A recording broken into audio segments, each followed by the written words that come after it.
ए रानी सुना। का हो? अरे बाप रे, है सुबेरे सुबेरे कहाँ जाता रू? जाता नी संजय जी के रहर में बढ़िया बढ़िया घास भइल बा, काट के ले आवे। अच्छा, हम डेली एकरा के देखिले हो। कथी देखल नाती, कथी देखल हो? अरे तारे के देखिले तू डेली लेके चालू आ डेली धो देवलू रोड पर आ नहरी में का करेलू। अरे बाप रे, तू तो पूरा पसीना से भीज गइल बारू हो, काहे हाफत तारू? आरी टपा टपा पसीना चुए भीज गई सीना। आरी टपा टपा पसीना चुए भीज गई सीना। कटोरा में लोके द कटोरा में केने घासवा ही करे जइबुए हसीना। टपा टपा से नाचुए भीज गई सीना। केने घासवा ही करे जइबुए हसीना।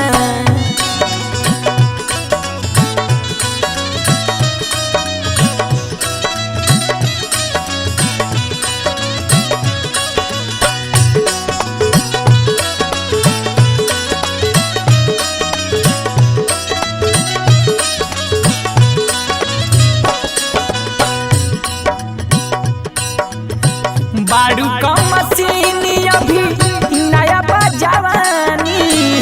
मार दिलू तोहर बड़ी परेशानी।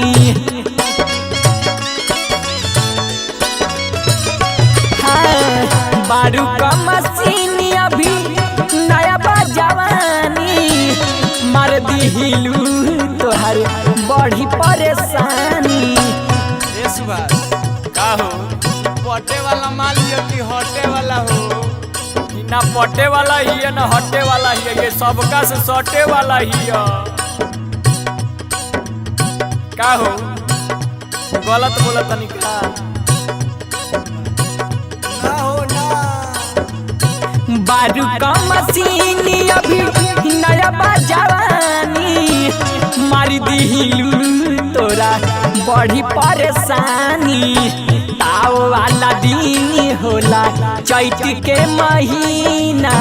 ताव वाला दिन होला चैत के महीना। केने घासवा ही कर जइबुए हसीना।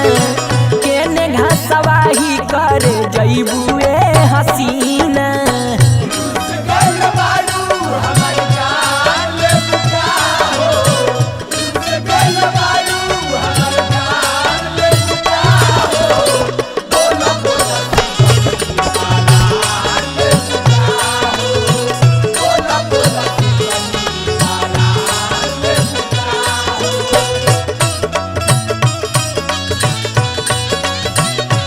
जिया जिया दिलसेर भाई हिलावत रहा।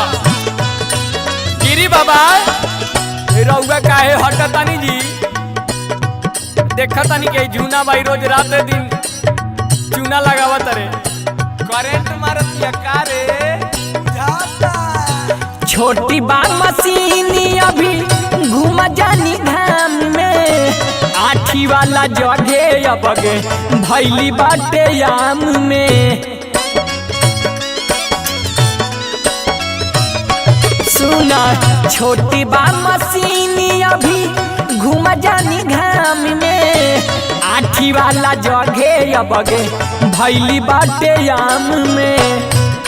सुना नैना लड़ाला नहीं जियब तहरा बीना। नैना लड़ाला नहीं जियब तहरा बीना। केने घासवा ही कर जइबुए हसीना।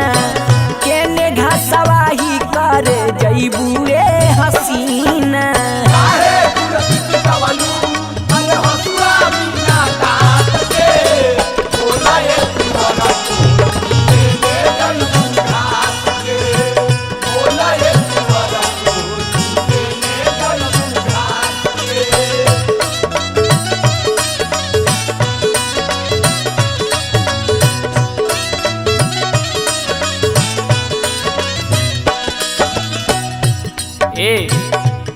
सुना